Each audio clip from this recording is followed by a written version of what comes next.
Hey everyone, I'm Carl with Centurion Pro. In our last video, we unboxed and assembled our HP1 model bucker.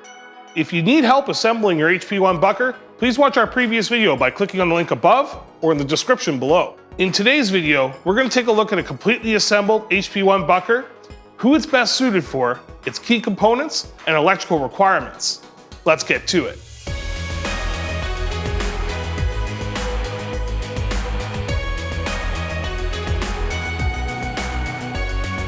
HP refers to high performance, and it's our workhorse line of buckers. The high production value of these machines results in the industry's highest buck rate per hour. The HP buckers utilize two rollers that pull the stem into the machine, popping the flower off the stem. This allows you to continuously feed the bucker to allow for a more efficient destemming process. The HP1 comes with a bucker stand included and is mounted on industrial casters.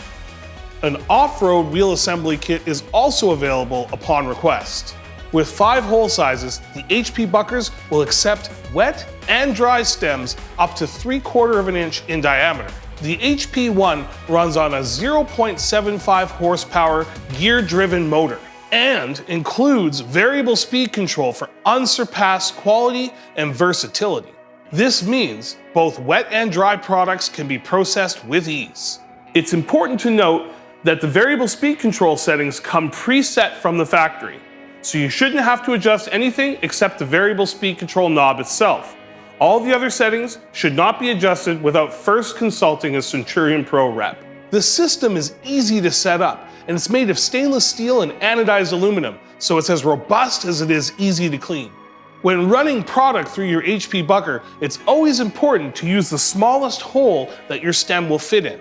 If you use a hole that's too big, you'll end up with flowers still attached to the stem, which will require a second run through the machine, or even worse, could cause a jam. You'll notice on the top of the bucker that there's an emergency stop button.